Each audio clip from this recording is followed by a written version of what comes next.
Well, good evening everybody, and thank you very much for turning out tonight. Firstly, just a couple of housekeeping notices. We hope that everybody on Zoom can hear us tonight. We've endeavoured to improve the sound quality, so fingers crossed. Everyone in the room, if you could make sure that your phones are muted. And with regard to any questions that you might have, you're very welcome to call them out. Put your hand up, please, be polite, but call them out during the talk, and the team will endeavour to answer you.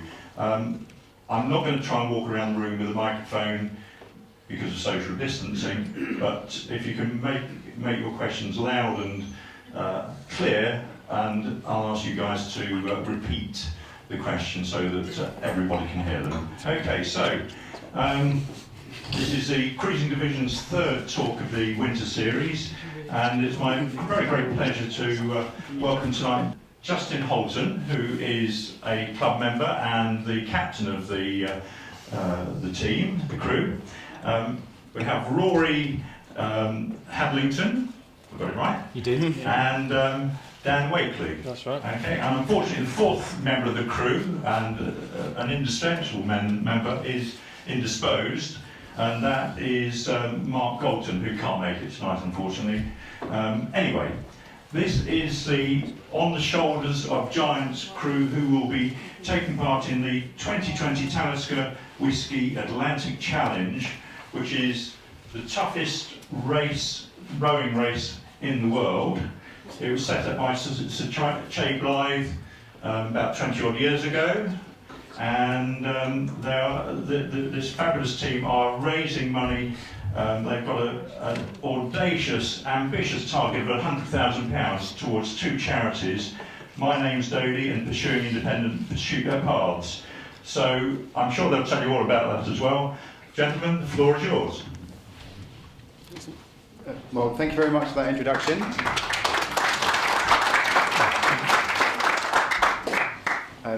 Yeah, I always feel a bit guilty being introduced like that when we haven't actually done the crossing yet. I think before we kick things off and start talking to you more about the challenge and introducing ourselves, we just wanted to start with a video which gives a good summary of the crossing and to get you all very excited about it.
A big day for a local veteran organization. They rode 3,000 miles across the ocean.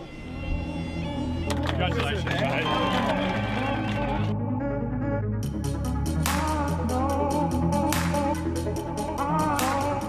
Now, three brothers from Edinburgh have set a series of world records after rowing across the Atlantic Ocean in just 35 days.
we wanted to share that video because I think one of the first questions that people ask us when we tell them that we're going to row the Atlantic is why. And aside from the charities that we're going to talk about a little bit later on, I think that video gives a fairly good sort of summary of hopefully what an amazing adventure the crossing is going to be. I think while we're just loading this up, one of the things that we wanted to talk about was our team name. So On Shoulders of Giants, as Justin mentioned earlier, we each have our own skill sets that we bring to the team, but one of the big things that we recognised very early on in this is that actually the four of us on our own probably weren't going to be able to make this happen. And On Shoulders of Giants is a recognition that, you know, we stand on the shoulders of lots of people that have gone before and of lots of people who have supported us even to get to this stage, and hopefully will continue to support us in our row, and also a bit of a reflection of the work that's done by our charities as well. This picture essentially shows how much an ocean rowing campaign ages you. These photos were taken right at the beginning of the campaign, and yeah, it's all gone horribly wrong since. You put on a bit of weight, mate. Yeah. I think the starch is the main issue. So yeah, this we saw a few bits and pieces about the race in the video, but this are just some facts. So my favourite fact out of all of these is the fact that we are on average about 6 foot tall. I'm dragging that down a wee bit. So 24 feet of us in a 25 foot long boat for 40 days, which will make for some interesting times. But I'm going to move quickly on to the next slide and hand over to Dan to tell us a bit about the boat and about our equipment. Thanks, mate.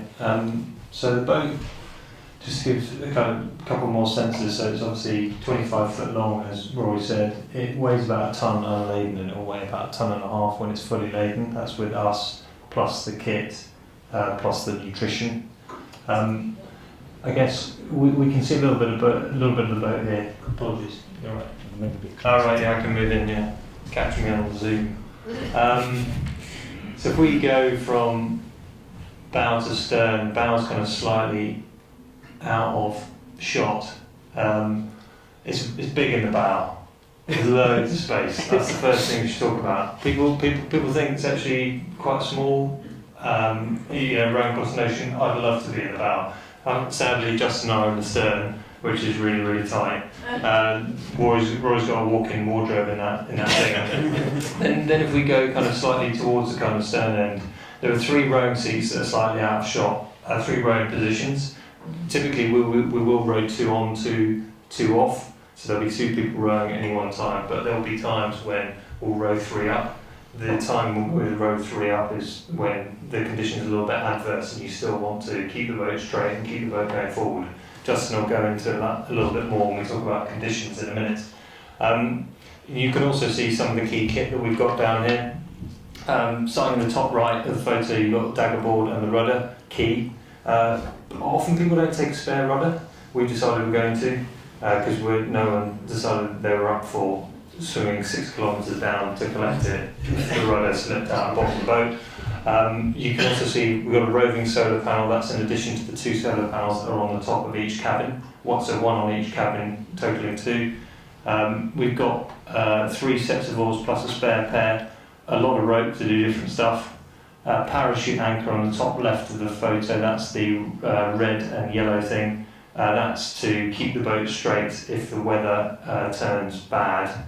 You deploy the power anchor off the bow end, and that will hold the boat straight perpendicular to the direction of the waves to make sure that the boat doesn't get blown over or rolled over. And then beneath that you've got a lot of kit that you'd find on a sailing boat: fenders, tool kits. Nutrition's not in shot here. Waterproofs, gas. We'll be cooking with 2 gas stoves. You heat boiling water and then put that into our freeze-dried rations. That's what we'll be eating on the way across. The water maker is out of shot. That's another thing that's pretty key. We'll be making about 40-50 litres of water a day, powered by the solar panels at midday. And that converts seawater to potable water, and off we go. But again, probably something that's not unfamiliar given we're in a Royal and Yacht Club. That's probably some type of the boat. Okay, so I want to talk a bit about the conditions. Before I go into it, just by a show of hands, who here has sailed across the Atlantic before? There's a few of you. It's different to the usual audience. Now, so I think before going into it, I've also sailed across the Atlantic. Actually, did it in a 47-foot boat instead of a 25-foot rowing boat. So this is going to be quite a different experience. We'll have the same conditions. We'll be going across at trade wind times, so we'll still get that good wind and wave assistance to carry us across the ocean. But there is a few differences in terms of how you make the most of those conditions compared to a sailing boat. So as Dan mentioned, we'll be mainly rowing as two people rowing, two people resting, so 2 up. And that will be for the majority of the time. And that will allow us, when we've got good sort of following conditions, we'll be able to surf down a few waves. So we'll have to go, as we get to the peak of the wave, we have to put in some big powerful strokes, and then we can catch the wave, and we'll have trimmed the boat accordingly to make sure we just surf down and fly down the waves as quickly as possible. Just to give you a sense of how quickly we'll go, when we've been rowing around here, I think we've probably been averaging about 3 knots through the water. A good day on the Atlantic is 100 miles when you're in a rowing boat, so as a 4-person crew.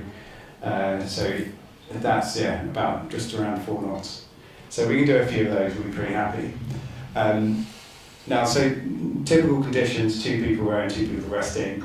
If it does get really quite rough and you have a big following sea, you might actually just move to 1-person rowing. Reason for that is that actually that additional power doesn't really add much, it just tires that extra person out. So you can just catch the waves with 1-person rowing.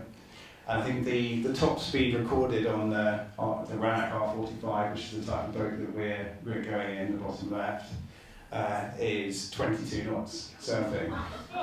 So it's going to be quite an interesting experience. There's a lot of these reasons why it's very different to river rowing. I don't think we get to 22 knots in the boat race. On the flip side of that, although it is trade wind conditions, depending on which route you take, if you decide to go a bit further north and try and cut the corner, and you do end up getting stuck in some unfavourable conditions, some headwinds, depending on how strong they are, given you can only row 3 knots, and anything, as we've discovered on our training around here, any other conditions than some wind and waves, probably about through a 45, 90-degree angle on the stern, it gets quite difficult to row and takes that 3 knots down quite quickly. So what we would do then is, as Dan said, we deploy a parachute anchor. That will then stop us getting pushed in the wrong direction, and we can also get some nice rest and beauty sleep. Rory can change it out for it and just walk in the water. So similar conditions to what you've all, or some of you experienced across the Atlantic, but I think the way in which you have to approach it and the way it impacts your crossing is very, very different.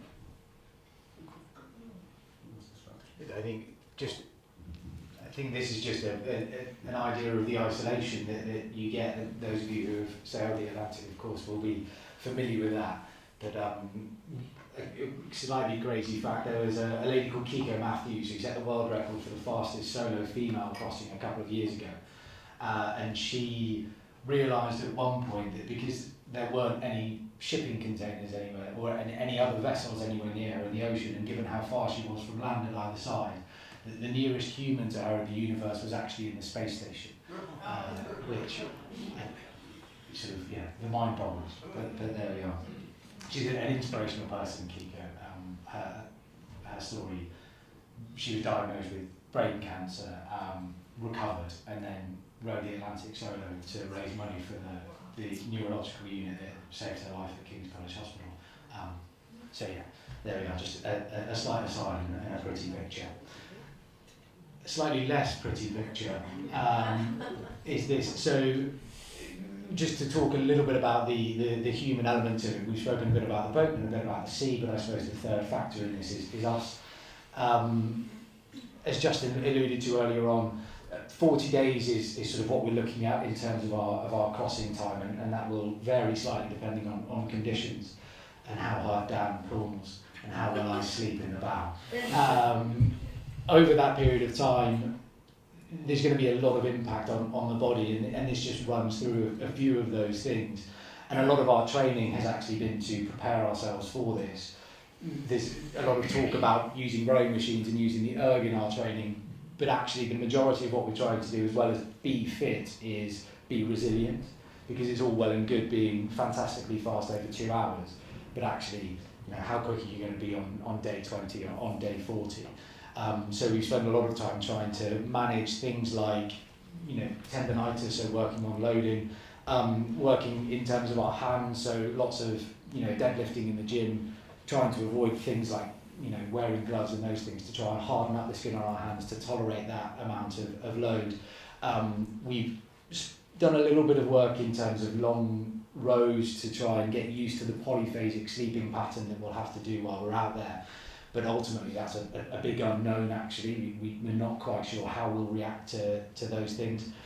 A lot of our equipment and a lot of the other things that we're using are to try and avoid some of these things. So, for example, heat stroke, the classic thing that is spoken about, and I think, again, Fogel and Kraken will talk a lot in their book about not wearing anything when they row. But one of the big things that was handed over to us by the crew that we're chartering our boat from, who were very successful in last year's race, was actually that they would wear very lightweight, long sleeve kit all of the time in order to manage the sun and manage the heat.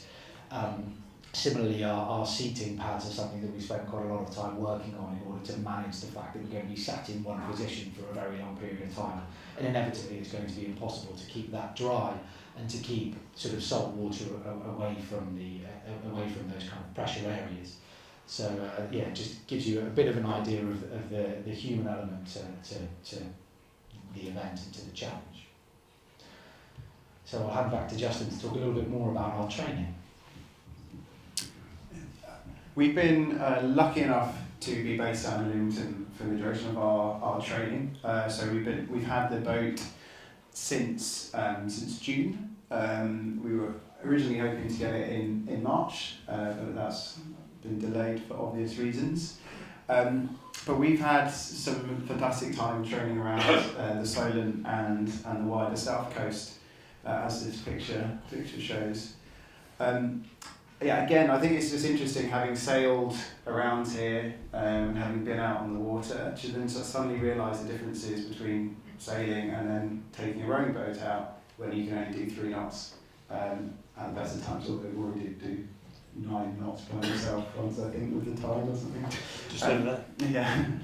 Through that point. Yeah. I think this was most sort of brought home to us on our first overnight row that we did on a Friday night. We'd all had sort of a long week of work, came down here. Actually, I didn't have too far to come, but the guys came down from London, set off around 8 p.m. And rowed out towards and past Portsmouth. And then as we came back, the wind. We came back with the tide. Normally, as you all appreciate, you think that'd be fantastic. We'll get home in no time at all. But then, the wind picked up to about 20 knots headwind, and I think you can see through the pictures on the boat, it's got quite a lot above the water and not much below the water. So it gets blown around quite a lot, and we spent, I think it was from the hours of about 2 a.m. to about 7 a.m. rowing from just off Bewley to the starting platform. Not going very quickly at all. But we made it, and it was all part of our resilience training, and we all had pretty good sleep after that. But we've gone further afield as well, and so we did our longest row at the end of August, beginning of September, we set off and we actually got out to, rode down to Exmouth and back and did a few loops around Lyme Bay and a few loops around Weymouth Bay. So it was a really interesting experience, good to show the guys the delights of the South Coast, but also to get into that polyphasic sleeping pattern, seeing how your body adapts to it. The end result was the first 24 hours was absolutely terrible, but actually when you've been rowing for 2 hours and then managing to rest for 2 hours, and well, trying to rest, but actually over that 2 hours you probably only can get about an hour's sleep. But once you're in it, and you do manage your sleep, and you do manage your hydration, and you manage your food, you can start recovering out of it, which is really reassuring learning and really brought us a lot of confidence. I do remember scrabbling around one of those red Henderson hatches about 4 a.m, desperately trying to find a pack of jelly babies to see me through the last hour of my shift. But yeah, it's a fantastic experience around in Portland Bill at night, both on the way out and the way back, and we had some interesting conditions actually coming down the Needles Channel, where we probably had our closest experience to what we'll get out at sea with some bigger following waves. So we had some good 20-knot winds pushing us down the Needles Channel, 3 of us rowing, and made some really good progress. And I think the most positive thing about all that was, although we were getting chucked around in some quite big waves in a very small and rocky rowing boat, I think we all enjoyed ourselves a lot more than we probably anticipated. So that bodes well for some bigger waves and some more excitement out on the crossing itself. So yeah, we move now to talk a little bit about our charities. So as mentioned earlier, we're raising money for 2 fantastic charities. The first of which is the My Name's Doddy Foundation. Those of you, well, many of you may well be familiar with Doddy Weir, former Scotland rugby international who was diagnosed with motor neuron disease a few years ago. We had a Zoom call with Doddy a while back, and he's an incredibly inspirational character. Not just because of everything he achieved through his rugby career, but actually because of the way that he's tackled motor neuron disease and what a crippling disease it is. Seeing that there wasn't a great deal of support out there, he set up his own charity in order to raise money. They do 2 main things, one being fund research into finding a cure for motor neuron disease, and the second being supporting people with motor neuron disease to try and achieve a level of independence, whether that's through providing them with specialist equipment and wheelchairs or home care and those kinds of things.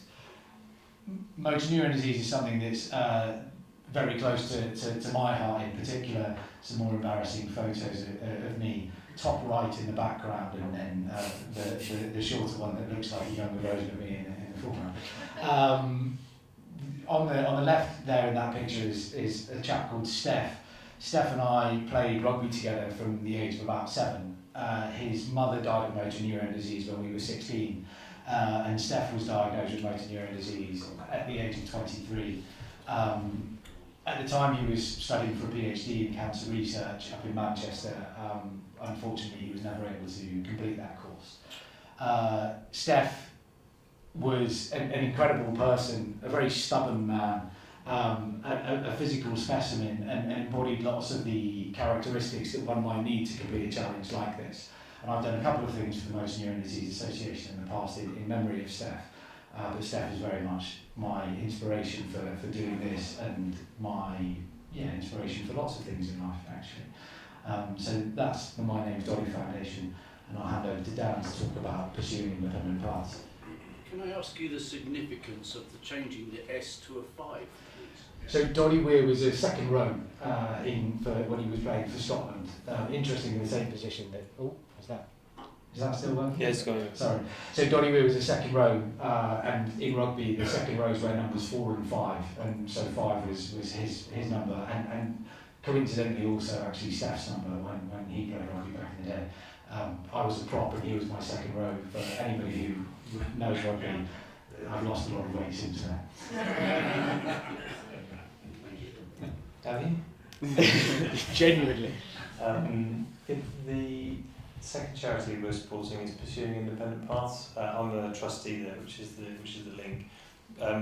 PIP support adults with learning disabilities. It's a small grassroots charity based in Kensal in West London. They support about 50 adults with learning disabilities. For people who are less familiar with learning disabilities in the UK, there are about 1.5 million adults who have autism or learning disabilities in the UK, and it's often doesn't get very much attention, but can be a hugely difficult thing to live with for the person themselves and for the family that they're a part of, and often families break up because of the strain that this causes. There's little to no support for adults with learning disabilities in the UK. There's some educational support up until the age of 18, and for some people up to the age of 25, but after that people are cast adrift, and there's no one who says this is the type of thing you should be learning, this is the type of way that you should be supported. And so what PIP does is to teach adults with learning disabilities the skills needed to live a more independent life. The number one thing that all of the students at PIP want is a job, and PIP do help massively with that. So the average employment rate for an adult with learning disabilities in the UK is 6%. In PIP it's 41%. So they do an absolutely cracking job, and they're known all over London for it. I was just on a call with the other trustees just before we came in here, and we're pretty close to signing off a new centre for PIP, which will be massive because it will double the amount of students that PIP can take, and allow PIP to be a platform in the centre of London, connected to other services that are involved in the students' lives. So they're doing a lot of really great work, and that's the other charity we're supporting. Oh yeah, the other, I'll keep Mike. As Rory and Justin mentioned, we've been really fortunate to have a number of people, a number of institutions that have supported us. Obviously this is quite a difficult undertaking, and there are a lot of unknowns around the city, etc. And so what we've sought to do is to up-level our capability in trying to control some of the controllables. Some of those key things are around physiology. I mentioned that I do some work around physiology and nutrition at the moment, and we're lucky to partner, for example, with Liverpool John Moores University. They've helped us by baselining our physiology, telling us our strengths and weaknesses. Some of us are fatter than others, and some of us are weaker than others. I can tell you it wasn't Rory. He's a pretty strong guy. Pretty lean guy as well.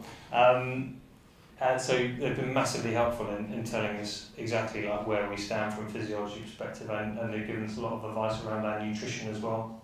Nutrition is central to a successful crossing. We're going to be burning about 7,000 calories a day each, and it's been invaluable to have that advice. And it's kind of quite counterintuitive on nutrition, for example, which is why it's so important to have expert advice. Talking to Professor Graham Close, who's one of our advisors, last week on the phone, and he said, for this crossing, just forget sports nutrition. Everything that people say you need to optimise for, just think of food as energy. Anything that you can eat, get it in you. Try and make sure that you've got some protein to maintain your kind of skeletal muscle mass. But beyond that, if you like it, eat it. And accordingly, Justin Houlton has got quite a few kilos of Nutella. Lifelong addict, as David will attest to. Anyway, but I guess really key takeaways. Massively lucky to have all the support across kits, across advisory services, across a few different ways, and that's we wouldn't be here without all those people. Do you want to sorry, yeah. So that means that the rowing is supported and everything you raise goes to your charities. Is that correct? We are now at the point with the slight sideways going to Justin. Yeah. We're about at break even now, yeah. No, We're past break even. Okay. Budget's been. He's a cash guy. Basically, we are fully supported. Just broadly speaking, so I didn't really speak to this very much. At the top, we've got all of what we call our performance partners. That's everything from kit, Pinpoint Pro, for example. They make Theraguns that can help with. It's like having a massage. Effectively, you kind of dig the gun into your leg and off it goes. That'll loosen up the muscles, which is obviously essential when you're doing 12 hours of rowing every day. some of our skills coaches are there, for example, Rowing Roy is our skills coach, and then down at the bottom you've got all of the companies that have helped us with financial support and also exposure, and a couple of other bits here and there as well. Yeah.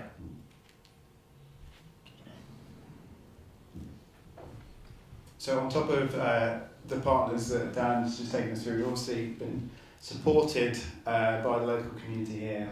For that, we're very, very thankful. Not only the yacht club, who allowed us to keep our boat in the rib pool for probably about 6 weeks. I think they allowed us to keep it in there 2 weeks, and it didn't move for a while. But yeah, having access and being able to leave the boat in the water has been incredibly helpful. Having events like this as well is really, really fantastic to help us get the exposure to raise money for those fantastic causes that Rory and Dan mentioned. And what's more is the yacht clubs opened up doors to other local partners as well, such as Ocean Safety, who through all the newsletters actually reached out to us and have been giving us some fantastic help on safety equipment, of which there's quite a lot that we need to get for the row.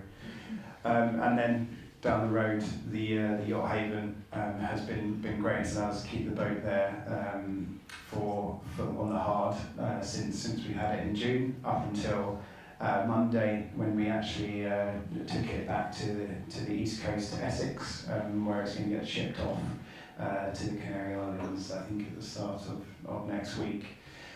So all in all, we've been very privileged to have all the support from the local community here, and we're very, very thankful for all the help that we've got and all the kind words of support and interest as when we've been down on the boat. It's really been inundated, and it's been fantastic to experience.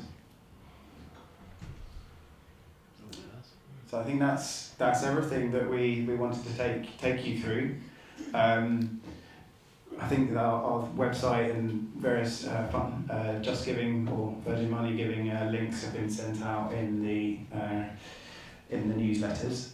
But if you do want to follow us, I'll link the websites are here, and we've also got quite an active presence on Instagram thanks to Rory's enthusiasm. So again, if you want to get on there, you can keep up with the latest. But another question, yes. Question about safety. How safe do you think you are doing this transit? The focus that we've had since we've got the boat has heavily been on safety, for two reasons. One, we just want to look after ourselves, but also doing it through the Talisker Whisky Atlantic Challenge, there was a strong focus on safety as well. So, just to give you some examples of the practical sort of safety measures, we are always clipped on day and night. That wasn't always the case. It used to be in previous races. They used to get clipped on with the surfboard ankle Velcro attachments. We now have climbing harnesses that we have around our waist and with proper tethers clipped onto the safety lines that run across the boat there.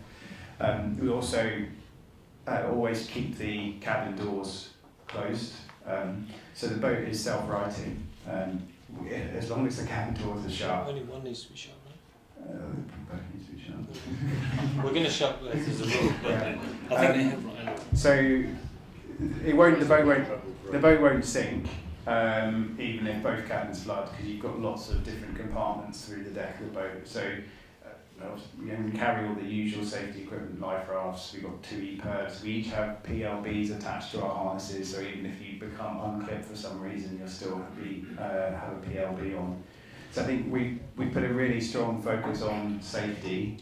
We're expecting, I think most boats do have a few capsizes. The guys who rowed our boat actually managed to pitch pole it, surfing down a wave. So we're expecting 1 or 2 excitements, and so we'll take all the precautions that we need to take to ensure that we all get across safely. And even when we've been rowing around here in pretty mundane conditions, we've all been, I think, on top of each other's safety, just to ensure if anyone's not kept on, make sure it's just ingrained as a habit. So I think we're we're confident in the preparation around the safety side, as well as all the other preparation that we've got to do to get across both safely and as quickly as possible. Can I ask you a question?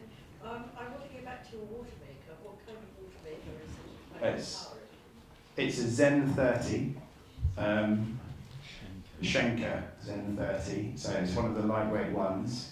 It's powered, so we've got two batteries on the boat, 2 lithium batteries, powered by the solar panels that, charged by the solar panels that Dan mentioned. So that will, I think over the course of an hour, we'll be able to make enough water for the day. It should be about 40 litres, so about 10 litres each. So it's quite a lot to get through. Most of that's for drinking and for cooking with. If you do go through periods of overcast weather or bad weather where you can't charge the batteries enough, we have a hierarchy of things that get cut off first that we can't use. So the water maker is one of the last to go. I think it's going to have to go before your phone gets stopped charging. It's one of the bigger arguments on the boat. Yeah. But we also have a handheld water maker as well. Although we have been told that you normally sweat more liquid than you actually get out of the water maker during the process. Yes. I did quite a few crossings in that particular area, and my experience is plenty of rain, water, and showers come over. Have you got the facility to pick up some rain? Like Bucket? The emergency umbrella could catch you tens of centimeters. We don't. Can you repeat the question? Sorry. Oh yes. Question was, in the route that we take, you get a lot of rain, a lot of squalls. So is there a means that we have that can collect that water rather than using the water maker? The answer to the short answer to that is no. Well, I think we might use it to shower with on the odd occasion. But I think collecting, as long as we've got the systems in place to make water through the water maker that we've got installed, there's quite a lot of things to do on the boat when you're not rowing, primarily sleeping and eating. So I think we just want to try and make it as simple as possible so that you can row, get off the oars, and get into your bed and try and get as much sleep as you can so you're rested for the next 2-hour shift. I think if you had to stop to then collect water, you'd either have to stop rowing, which would slow you down, or you'd have to wake up and miss out on sleep. So the most efficient way of doing it is just through the water maker.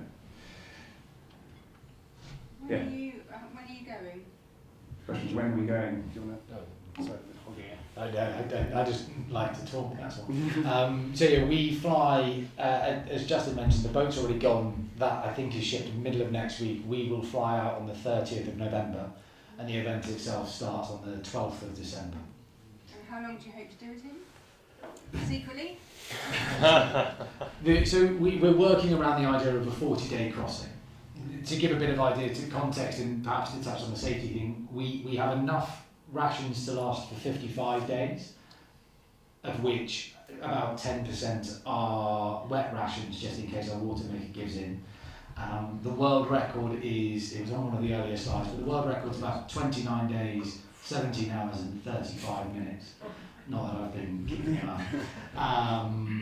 Which was set a couple of years ago in this race. One of the challenges with that, as you'll all be well aware, is that conditions will play a massive part in that. And so, just again to give an idea of context, the top 5 boats in that year's race hold the top 5 times for unsupported crossings of the Atlantic overall, including one particular animal, a human being called Mark Slats, who crossed solo in a little over 31 days. And this year is racing as part of a pair, and I would say odds-on favourite for the win. So yeah. How many of you? How many of us on this boat?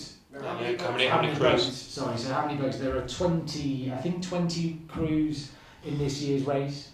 The field is slightly depleted for obvious reasons. Normally there are about 40 to 45 boats in total. Do you all set off at once or you have staggered starts? So I think it was the same question. The same question together, yeah. So the start is, it's not so much a starting gun as you're lined up on a pontoon and you're released one by one in sort of 2 to 3 minute intervals. A silly question, but how do you change crews? You're getting out of your fore cabin and there's two chaps sitting opposite you and you've got to get to the back because you're going to be rowing from the stern. Do you all stop and ship your oars and do it orderly, or do you try and step over each other? Should I? Do you want to demo the salsa? So with the shift pattern, so it's 2 on 2 off in terms of hours as well as in terms of people, but we stagger that. So the bow seat will change on even hours and the middle seat will change on odd hours. I forgot what the opposite word was. So there will only be one changeover happening at any one time, and as much as possible the other person will try and row through that change. And it depends a little bit on what the changeover is. So for example, the bow, often the person changing into that seat will be coming out of the bow cabin. So we've got a bit of a dance that we do where the door opens and the chap steps backwards off his seat into the bow cabin, and then the guy coming onto shift steps out without the chap in the middle seat having to change over at all. And then in the middle seat, the man coming onto shift sort of comes around and stands behind to then let the man coming off shift step off, and then he drops into the seat behind him. So we try and minimise the amount of time we are not rowing. And do you want to say something about safety lines? I mean, also yes, we have a system on the safety lines whereby when you're stationary, there's a deck jack stay, and then there's the lower safety line, so you'll be clipped onto those two, and anybody moving will be clipped onto the upper safety line. So that just helps to avoid lines getting tangled and things while we're going, and enables us to be sort of, as Justin mentioned, sort of always clipped on at all times. What are the toilet facilities like? I'll see if we can pick it out, actually. You've got to talk about heads, everybody has to talk about heads. Right, is it not visible there? Oh no. Oh, it's not in shot, unfortunately. Oh no. No. In short, it's a bucket. Bucket and chuck it, yes. Yeah, and we actually, so we have urine bottles on board rather than going overboard, again for safety reasons. And then a bucket. There's an unfortunate fact about the bucket, which is that the best 2 seats to row in are the bow and middle seats, as I was just mentioning, and you obviously row with your back to the direction you're travelling in. What that means is that it leaves the stern seat in full view, and it's the stern seat which is referred to as the administration area, it's the office. We've played around with different orientations of bucket and which ways people should sit, and I think we've come to appreciate that face to face is the most gentlemanly way. The only unfortunate thing about the stern cabin is you have a big clear hatch that looks out into the admin area. So I think it's the only one picture I've got of Rory they didn't want to include in the presentation. You've spoken about the bottom end. Could we talk about the top, the mental? How do you prepare mentally for this challenge? Because I would have thought that is your major challenge.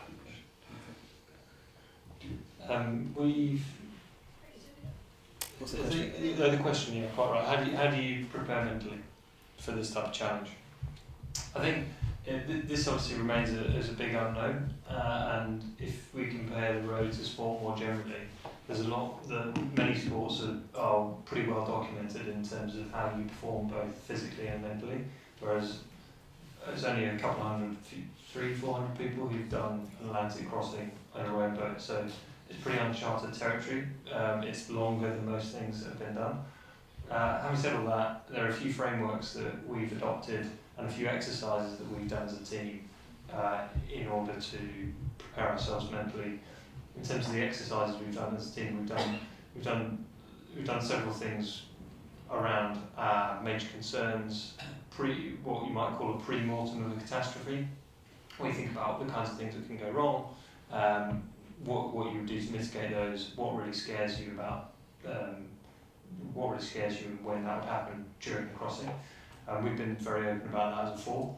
And then in terms of some of the practices, I think it's more around accepting what's happening and trying to reframe it. So you may try and, so there'll be some experiences there that are uncomfortable, but it's about reframing the whole experience and saying, you know, this is an opportunity more than anything else. It can feel like it's not an opportunity after you've been rowing for a while. I would imagine we've already experienced versions of that on our 60-hour row, but it's about reframing it as something which is a positive experience.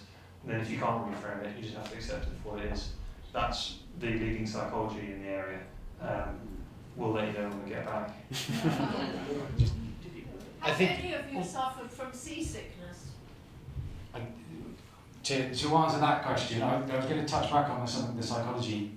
I think the answer actually is not really just yet, which is quite reassuring. We've had a couple of episodes where we felt a little bit unwell. It's actually quite difficult to work out how much of that is related to seasickness and how much of it is exhaustion and food and all of those things. So I think we've had one lumpy yawn on the boat. 2 a.m. wasn't it, mate? It was a 2 a.m. one. But other than that, actually, we've been okay. One of the interesting things that I've found with it that's different to, I've done a little bit of sailing, is that you actually feel, particularly when you don't have much tidal wind with you, is that you feel the sort of the lurch of the boat. So each stroke, so I've been lying in the cabin and you feel the boat lurch and then stop and lurch and stop, which is a very, quite a disconcerting feeling. It has made me feel queasy, but as I say, just the one time on the actual, the actual expulsion. Just to touch on, I think there's one other thing that I would say about the psychological side of it, is that one of the practices that we've adopted is sort of just a philosophy of really oversharing. So we have we will have a meeting once a day, and in that meeting you will sort of have a period of time to just talk about how you feel, and that will be everything from sort of physical to psychological. And we've used various different languages to try and sum some of that up, because it can often be very difficult to say how you feel. So whether it's a body battery, whether it's how your banteries are, whether it's I think what's the weather inside your mind is a question that has been asked. If you were a sandwich right now, what would you be? And it's just, I think, and certainly from my point of view, and it's something that the guys have had to get used to, is I need to express how I feel all of the time, and I actually need to know how everybody else feels all of the time in order to feel comfortable. And actually that's been a very useful thing for us to be able to do, and something that we've had to practice doing actually. And you're quite right that I think we're all very, very used to the idea that to be physically good at something you have to practice that, but one of the things that we've all learned in this is that to be psychologically ready for something, you actually have to practice all of those psychological skills as well. And I think the other thing is remembering why you're doing it, and Dan touched on that, is remembering that you chose to do this and you're doing it for a really, really good reason. And we spent a long time in the beginning really laying out what our goals were, and so that we have that to fall back on, at the very basis of why we're doing this is to do it as quickly as possible and to raise as much money as possible, and obviously to do it safely. And so in those moments where things are getting difficult, you can fall back on those sort of key areas to try and sort of guide how you feel. Can I just ask, do you have music on board? The question was, will we have music on board? Right. The answer is yes. Unfortunately, Rory gets to choose some of that music. But yeah, we've got, it doesn't have speakers built into the boat, but we're taking Bluetooth speakers and are compiling various playlists as we speak. I think we've been told a lot about, after you've been rowing for 2 hours on, 2 hours off, after a few days, and the conditions, we get used to the conditions, it does actually become quite boring. So you do need a bit of mental stimulus. So as well as music, there'll be podcasts, audio books as well that we'll be taking. I think we've been told that Audible, for one Audible token, you can get the complete Sherlock Holmes series read by Stephen Fry, so we'll need to invest in that. But if anyone else has got any good recommendations, then please let us know. Can I ask, do you snack or do you have meal times? So the question's around, do we snack or have meal times? I'm very happy to answer that we do both.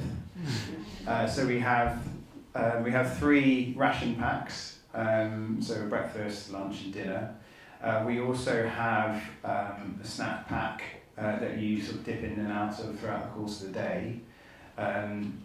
And on top of that, we have some shakes as well that will help to up our calories and our protein levels. But I think my snack pack is principally full of Mars bars and jelly babies and pork scratching, so I've really taken on the mantra of just eat, if there's something you like, eat it.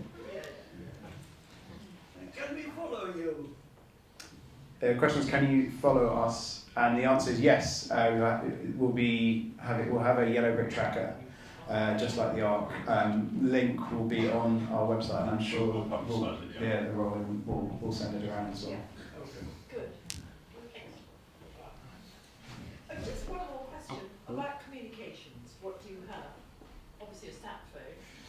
Yes, the question is, what communications do we have? We actually have 2 sat phones. We also are going to take an Iridium Go, so we'll have some basic email access.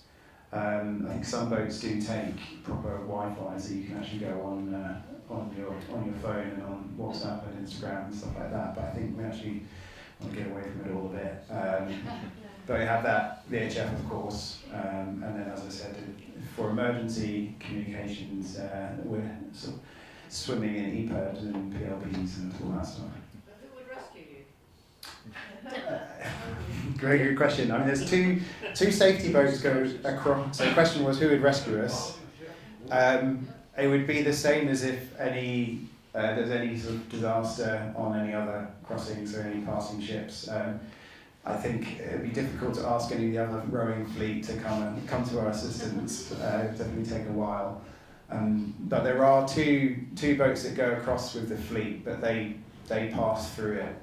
They can't really come back against the trade winds either, so we'll probably see two official boats at some point during the race. I think one passes through about a week after the start, and the other one waits for another couple of weeks, and then we'll pass through the fleet and just check on everyone to make sure.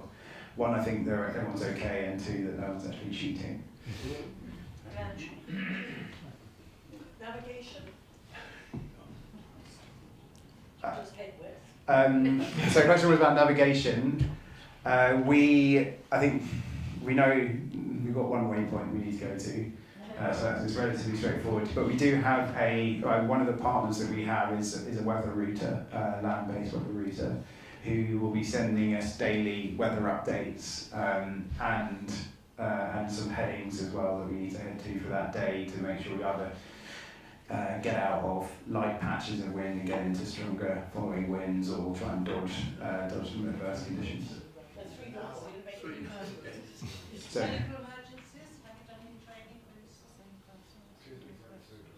question about medical emergencies. Well, Mark, who's here, is our chief medical officer. We've done quite a lot of prep. We've all done medical courses, and we put together a pretty comprehensive first aid kit of all the things that we need to know. I mean, there's a limit in terms of what you can do and what you can take with you. So I think some teams do take quite a lot. I don't know. Did some teams take I've heard, I think the kind of running joke is that your medical kit gets checked over by the race doctor and thinned out quite a lot before you leave. But yeah, people have tried to take sort of, automatic defibrillation kits and those kinds of things. But for the most part, the most likely thing that we'll get will be sort of burns and those kinds of things. Outside of that, you're so limited in terms of what you're going to be able to do at sea that, you have to be quite pragmatic about what you carry. But, Well, guys, thank you very much. That was a fantastic insight into what you've been going through so far. Like nothing that's ahead of you, but we wish you the very best of luck. Stephen, would you like to come up? Can I just ask that when you've done it, you come back and tell us all about it? We'd love to.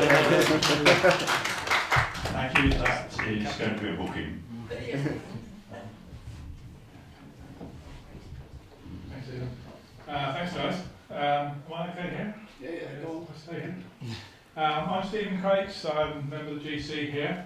I had a phone call this afternoon from John Tudor, who was our Vice Commodore. He was due to be down this evening, but he's had a family incident, or something he's got to do with the family anyway. So he sends his apologies. He's asked me to say a few words. Very interesting talk, and explanation really of what's coming ahead. And based on the activity, I did go on the website today and had a look at see what I could find out about the event. And it has been going on for a few years. I noticed 2013. I think there's records back on the website about 2013. So it's been going, and I noticed that 2021 and 2022 are already getting booked up. 21 is already full, actually. Full, yes. There's a lot of interest and a lot of people around the country and the world looking to do this activity. The thing that I noticed from your presentation, a lot of good information, and I asked a safety question because safety is an interest of mine, and I think the answers you gave are really good. The website talks a lot about whisky, and I will say tonight you've not mentioned whisky at all. I thought maybe you would, but on the website it says that Talisker got involved because 200 years ago they were rowing whisky around the Scottish Islands, delivering whisky to, and so that's the reason they say they get involved with this activity. So I guess, do you all like Talisker whisky? Do you get some of that? Contractually obliged to say so. Yeah. Unfortunately, whisky hasn't been a huge part of our training programme. Perhaps a very important part of the rehabilitation programme. Yeah. But anyway, very interesting presentation. The club, yeah, the boat's been here. Some of you will see that on there. I think it's really interesting to see the faces behind because we've seen them out on the water getting some practice in. I echo what Robin said, that if we could come back afterwards and tell us about it, that would be really helpful. Sponsorship, you didn't really say how we can sponsor you. I guess we go on the website and find a link and do things. Yeah, so you can find so via our website, which is onshouldersofgiants.net, you'll find all of the support links through there, or virginmoneygiving.com/onshouldersofgiants.net is if you want to go direct. Do you want to say that's for individual sponsorships, but we are doing a number of sponsorship related activities with corporates, and so if from a company perspective there's interest to do that as well, then please do send us an email, and the email address is contact@onshouldersofgiants.net, and we'll be straight in touch. I'm sure there's lots of, thank you. I'm sure there's lots of ways of doing it for those that want to give a few pennies to your contribution. Anyway, my task is to present you with, and I've got to do this socially distanced, so I'm not actually going to give it to you. We're going to present you with a club burgee, and we wish you all the very best on your journey. I think we will be watching you, and we hope you get there before. I forget the name of the guy that was that you expected to win. Mark Slats. Yeah. Mark Slats and Kai. You'll have your eye on him, but there's 4 of you, there's only 2 of you. So we'll present you with the burgee. I think. How do we do the photograph, Steve? Long distance. Long distance.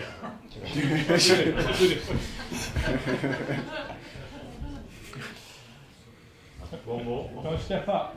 I feel a bit short down here. Stephen, you've never felt short in your life.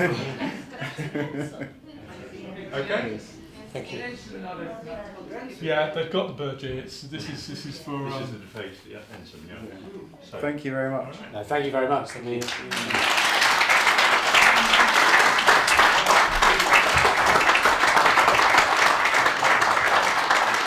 I'm not sure that I will find it. It has been working all along. Okay, so on behalf of the Royal Limiting Yacht Club, I'd like to thank you very much for coming out tonight and sharing this with us. And as I say, we wish you all the very best of luck in December. Godspeed, and we do look forward to seeing you in the new year. Thank you.